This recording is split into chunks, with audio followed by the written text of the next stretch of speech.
Hello students, welcome to part 4 of the function. Let's start with the into and onto function. जैसा हम लोग last वाले video में discuss कर रहे थे कि into and onto functions के क्वेश्चंस के ऊपर हम बात करेंगे, तो let's start with that. I hope into onto functions क्या होते हैं ये आपको समझ में आ गया होगा लास्ट वाले वीडियो में. ठीक है, तो एक सिंपल सा क्वेश्चन लेते हैं जो एक हम फंक्शन को डिफाइन करते हैं f of x is equal to 5x-3. ये एक सिंपल सा फंक्शन है. इसके डोमेन और को डोमेन को हम R2R डिफाइन कर देते हैं. डोमेन को डोमेन R2R डिफाइन है. अब हमें ये प्रूव करना है कि ये फंक्शन इनटू है या ऑन टू है. सॉरी, इनटू या ऑन टू है. ठीक है, इसके बारे में हम बात कर रहे हैं इस वीडियो में. ये फंक्शन इनटू या ऑन टू है. ठीक है, तो हमें सबसे पहले क्या करना है इनटू या ऑन टू फंक्शन के लिए. हमें सबसे पहले को डोमेन और डोमेन को चेक करना है, because depending upon the domain and को डोमेन योर आंसर में वेरी. इस चीज़ का बहुत ध्यान रखना है. अब आपके यहाँ पर जो आपके पास फंक्शन है वो 5x-3 है, जहाँ पर x कोई भी रियल नंबर है. तो y की वैल्यू क्या क्या हो सकती है. ठीक है, मैपिंग के ज़रिए आपको समझ में हो सकता है, मैपिंग के जरिए आप ये बात समझें. लेकिन यहाँ पर देखिए हमें करना क्या है, यहाँ पर हमें x की वैल्यू निकालनी है. x की वैल्यू कितनी हो जाएगी, 5+3/5 हो जाएगी. अच्छा, अब यहाँ पर अगर आप y की कोई भी वैल्यू रखें, पूरा जो को डोमेन है वो रियल नंबर है, तो y का कोई भी रियल नंबर हो सकता है. वैल्यू जो है y की वो कोई भी रियल नंबर हो सकती है. तो y की किसी भी रियल वैल्यू के लिए करस्पॉन्डिंग x की रियल वैल्यू कोई ना कोई होगी.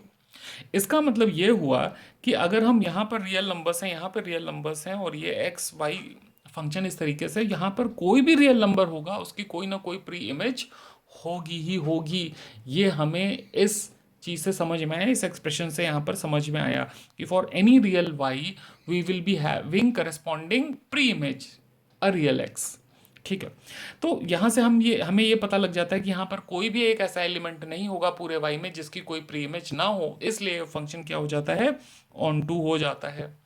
Since for every y there is a corresponding x, therefore the function is a onto function. ठीक है, कोई दिक्कत नहीं है इसमें. अच्छा, अभी इसी क्वेश्चन को अगर हम सिंपल सा जो क्वेश्चन है स्ट्रेट लाइन का, जो हम लोगों ने एक फंक्शन लिया हुआ है, इस चीज़ को हम अगर ऐसे डिफाइन करें कि फंक्शन हमारे पास सेम टू सेम है f(x) 5x-3, लेकिन हम अपने डोमेन और को डोमेन को कुछ इस तरीके से डिफाइन कर देते हैं कि real number will get you natural number. ठीक है, अब यहाँ पे डोमेन तो रियल नंबर है, बट जो आपका को डोमेन है वो नेचुरल नंबर है. अब यहाँ पे देखिए क्या किस तरीके की प्रॉब्लम हो सकती है.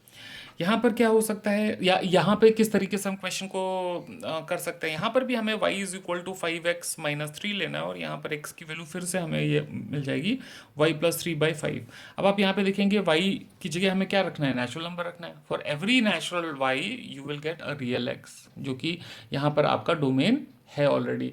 तो यहाँ पर भी जो आपका फंक्शन है ऑन टू है, बिकॉज ऐसा कोई भी रियल वैल्यू आप कोई भी नेचुरल नंबर y का नहीं होगा, कोई भी नेचुरल नंबर y का नहीं होगा जिसके लिए corresponding real value of x ना डिफाइन हो.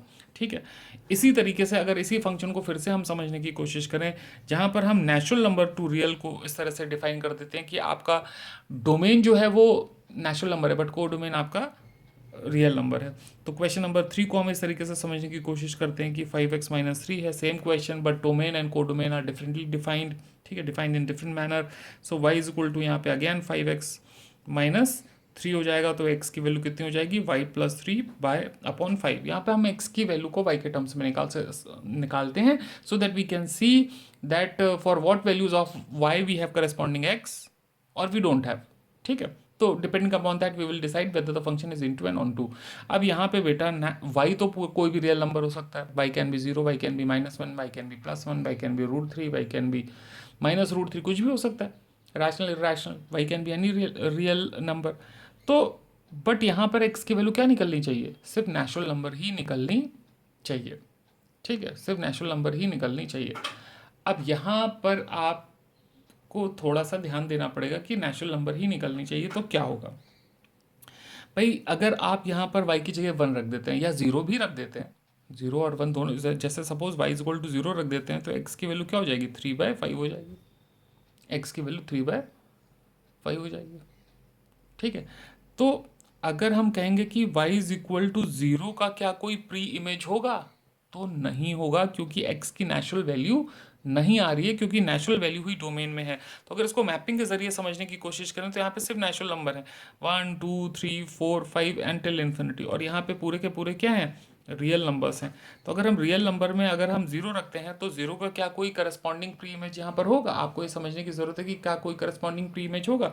अगर हमने यहाँ पे जीरो रखा तो वाई की वैल्यू 3/x निकलती है, इसका मतलब जीरो कभी भी वैल्यू में नहीं आएगा। आप 1 रखेंगे तो क्या आएगा, 5 - 3 2 आएगा, तो यहाँ पर 2 के ये इमेज रखेंगे। आप 2 रखेंगे तो 5 2 10, 10 - 3 7 आएगा, तो यहाँ पर 7 आ जाएगा। बट अगर आप जीरो देखेंगे तो जीरो का कोई भी प्री इमेज नहीं होगा, इसलिए फंक्शन क्या हो जाता है, इनटू हो जाता है। इसलिए फंक्शन क्या हो गया, इनटू हो गया, क्योंकि यहाँ पर बहुत सारी इसमें को डोमेन में ऐसी वैल्यूज होंगी जिनके कोई भी करस्पॉन्डिंग नेचुरल नंबर डोमेन में नहीं होगा। ठीक है, कोई भी करस्पॉन्डिंग वैल्यू डोमेन में नहीं होगी। जैसे इन दिस केस 3/5 यहाँ पे निकल के आया, तो जाहिर सी बात है यहाँ पे सिर्फ नेचुरल नंबर है, तो 3/5 यहाँ पर नहीं होगा। बेटा मैं ये समझाने की कोशिश कर रहा हूँ कि आपके पास फंक्शन तो सेम ही है, बट हमने यहाँ पर इन तीन जो केसेस हमने यहाँ पे लिए हैं, केस 1 2 3, यहाँ पर हमने डोमेन और कोडोमेन को डिफरेंटली डिफाइन कर दिया है। So depending upon the domain codomain आपका फंक्शन या तो ऑन टू निकलेगा या तो इनटू निकलेगा। तो ये चीज़ आप बहुत ध्यान दीजिए कि जो आपका फंक्शन है वो तो एक जगह पे है ही, साथ में उसका डोमेन और कोडोमेन किस तरीके से डिफाइन है, उस चीज़ को बहुत ध्यान में रखना है। तब आपको ये वैल्यूज़ निकालनी है कि फंक्शन ऑन टू है या इनटू है। ठीक है, ओके। तो कुछ और क्वेश्चंस के साथ में इसको समझने की कोशिश करते हैं। ये हमने समझ लिया कि domain and codomain are important by taking a linear function as an example.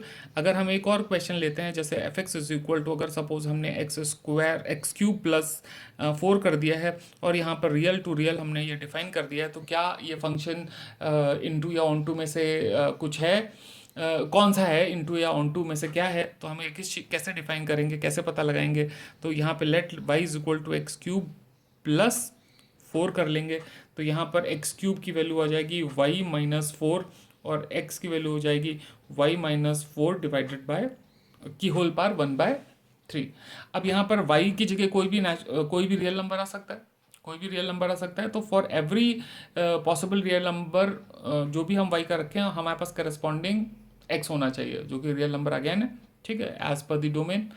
तो यहाँ पे आपको देखना है कि भाई ऐसा कौन सा y होगा जिसकी हम वैल्यू नहीं निकाल पाएंगे। यहाँ पे y पॉजिटिव रखो, नेगेटिव रखो, रैशनल इरेशनल कुछ भी रखो, आप 1/3 रूट तो निकाल ही सकते हो। तो कोई ना कोई रियल नंबर ही आएगा, ये कहीं से भी अनडिफाइंड नहीं है for any value of y, for any real value of y, इसलिए करस्पॉन्डिंग x तो निकलेगा ही निकलेगा। इसलिए there is no y for which there be no real x। तो ये ऑन टू फंक्शन है, लेकिन इसको कैसे बोर्ड एग्जाम्स में रिप्रेजेंट करेंगे उसको भी देख लेते हैं। आप बोर्ड एग्जाम में यहाँ से आप रेंज निकाल सकते हैं। Range is one method to find the range and show that the range is equal to the codomain and hence the function is onto. But one method is कि भाई आपके पास जो आपका फंक्शन निकला है वो है x³ प्लस 4, x³ प्लस 4 है, और x की वैल्यू आपने यहाँ पर ये निकाली है। तो आपने फंक्शन में x की जगह पे क्या रख दिया, y-4 की होल पावर 1/3। आप यहाँ पर x ये क्या कीजिए, y-4 की होल पावर 1/3 का whole cube plus 4 which is equal to y-4 plus 4 and plus 4 minus 4 get cancel. तो यहाँ पे आ गया आपके पास y। इसका मतलब कि आपने देखा कि अगर आप यहाँ पे x रखते हैं जिसकी वैल्यू y-4 की होल पावर 1/3 है, so for that x you will get y, corresponding y। इसका मतलब कि for every value of x you have corresponding y and hence the function is onto function. So this method is a very good method to represent whether the function is onto or into। ठीक है, boards में भी हम इसे use कर सकते हैं। Whereas the one of the method is that कि हम यहाँ पर जो रेंज निकालते हैं that is complete real number and since real number is equal to codomain. ठीक है, तो यहाँ पे आप जो रेंज है that is equal to codomain, तो आप ये बोल सकते हो कि फंक्शन यहाँ पर क्या है, एक ऑन टू फंक्शन है। या फिर ये वाला भी मेथड आप लेके प्रूव कर सकते हैं कि फंक्शन एक ऑन टू फंक्शन है। तो इस तरीके से हम क्वेश्चंस को ऑन टू या इनटू को सॉल्व करेंगे, डिसाइड करेंगे weather the function is into और ऑन टू। और क्वेश्चंस हम आगे सीबीएसई में जो आए हैं या आईएससी में जो आए हैं उनको लेके ही क्वेश्चंस को लेके ही वीडियो बनाएंगे और कोशिश करेंगे कि वहाँ पर कुछ प्रोफेशनल क्वेश्चंस जो आप फेस करने वाले हैं अपने बोर्ड एग्जाम्स में, उनमें आपको किस तरीके से सॉल्व करना है, किस तरीके से रिप्रेजेंट करना है, ऐसे कुछ वीडियोस आपको बना के दिखाएं। अगले वीडियोस में हम उन कॉन्सेप्ट्स के बारे में बात करेंगे कि जो function one one and onto, मतलब इंजेक्शन और सरजेक्शन दोनों होते हैं, मतलब बाइजेक्शन फंक्शन जो होते हैं वो कौन से फंक्शंस होते हैं, प्लस उनका इन्वर्स कैसे निकालते हैं, मतलब इन्वर्टिबल फंक्शंस क्या होते हैं और उनके इन्वर्स क्या होते हैं। तो इन सारी चीज़ों को हम लोग डिस्कस करेंगे अपने नेक्स्ट वीडियो में। Thank you so much.